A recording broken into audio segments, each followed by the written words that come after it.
Un des grands défis quand on fait un film est de s'assurer que tous les gens qui y travaillent comprennent la vision du réalisateur. Un des outils qu'on utilise afin d'y parvenir s'appelle le storyboard. Pour m'aider à en parler, je suis à nouveau avec Alessandro Cassa qui nous accueille dans les studios de production du 3 juin. Alessandro, je sais que tu aimes bien utiliser le storyboard lorsque tu tournes. Est-ce que tu peux nous expliquer un peu qu'est-ce que c'est en fait le storyboard? Mais le storyboard, on sait que ce sont des croquis, qu'une illustration en 2D de ce qu'il y a dans notre tête. Et c'est justement ça. Moi, quand je suis sur un tournage, pour être capable d'expliquer aux comédiens, d'expliquer à l'équipe technique, en fait à tous ceux qui vont être autour du projet, ben, je vais leur expliquer ce que je veux, mais je peux le raconter de façon très simple, très compliquée, mais ce sera jamais comme si je leur montre une image vaut 1000 mots. Alors le storyboard, c'est un plan, voici à quoi ça donne, on fait un croquis, et là tu peux rallier tout le monde en disant, ben voici ce que ça donne, et là ben au niveau de l'éclairage, du décor des comédiens, chacun sait la portion qu'il y a à faire, et là tu es certain que tout le monde travaille dans le même sens. Est-ce que tu accepterais de nous faire un storyboard, un mini storyboard live? Des croquis? Ouais. Avec plaisir. Puis écoute, je pousse ma loc jusqu'à te demander, est-ce que tu peux nous expliquer ce que tu fais à mesure que tu le fais? Ça va être plus facile.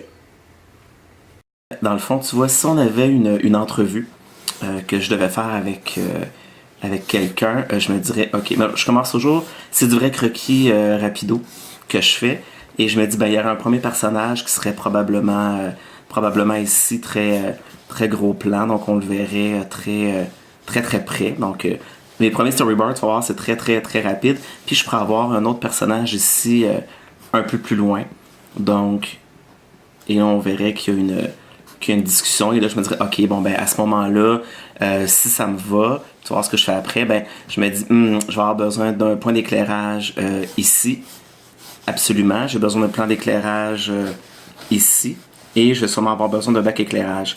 Puis si je regarde ça, ben après ça me permet de faire un plan pour me dire, ok, ça va me prendre des points d'éclairage, j'ai une personne là, puis ça me permet de simplement, rapidement dire, bon, ok, ça va, l'éclairage fonctionne, ils sont ici.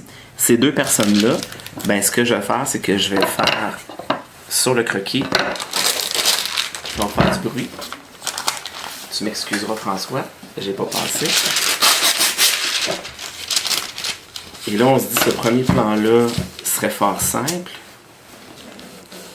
Donc, là, je suis très convaincu de ma prise. Alors, je me dis, bon, il va y avoir une personne ici qui va avoir, et là, tu vois, je mets du niveau de détail, des lunettes, probablement. Une personne qu'on va voir, mais plus loin. Je veux vraiment avoir un cadre très rapproché.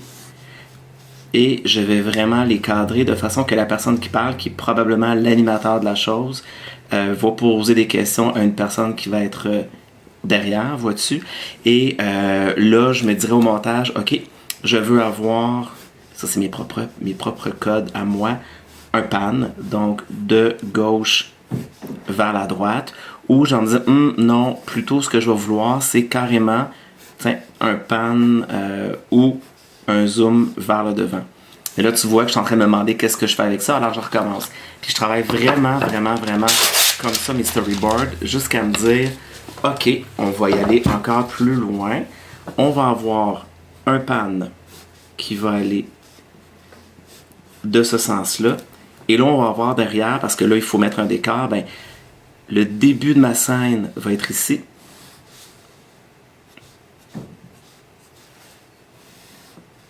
Tu vois-tu? Et après, ben, je vais faire mon pan qui va faire apparaître l'autre personnage.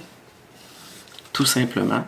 Alors, je vais avoir mon premier qui va être un animateur qu'on appellera François, par exemple.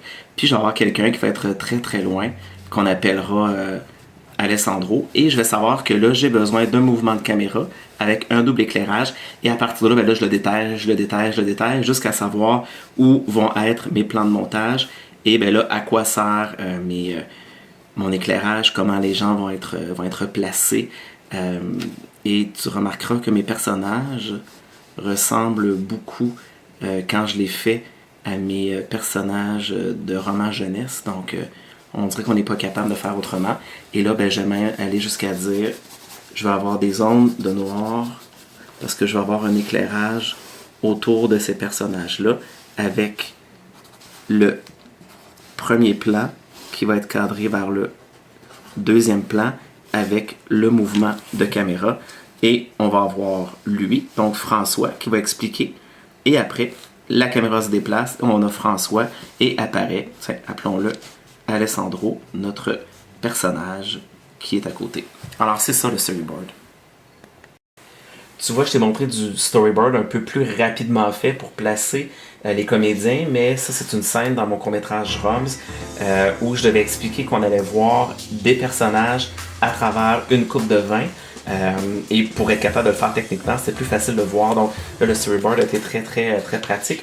Ici, donc plusieurs figurants. Certains devaient être au premier plan, d'autres non. Certains avaient des coupes de vin, en fait même des cocktails, d'autres non, pour arriver vers le personnage avec la caméra qui se déplace. Donc on avait tu vois de l'indication et là, ben, oui, le caméraman l'avait eu, mais les figurants et les comédiens l'avaient eu également. Et celui-là m'a servi pour l'équipe des décors, pour être capable de voir où l'étoile allait être placée. On avait nos figurants derrière, qui sont importants mais qu'on ne voit pas beaucoup. Une comédienne en fait qui se déplaçait d'un pan pour se rendre vers une scène qui était en cours. Donc c'était des flashs pour un journaliste qui prenait des photos du personnage principal. Alors tu vois, ça permettait d'avoir placé nos comédiens, d'avoir l'action de la caméra, de donner la direction aux comédiens et même pour le décor. Alors là, c'était vraiment très pratique. Alors, le storyboard me sert à expliquer, mais quand je donne ça à l'équipe, ben à la limite, je serais pas là. On pourrait déjà préparer le plateau, mais naturellement, le storyboard sert à dire, ben voici comment je le vois. C'est pas qu'on est contrôle freak, mais on veut que ça ressemble à notre idée. Donc, peu importe l'utilisation que le réalisateur veut en faire, le storyboard aura toujours comme principal objectif de faire en sorte que toute l'équipe rame dans la même direction.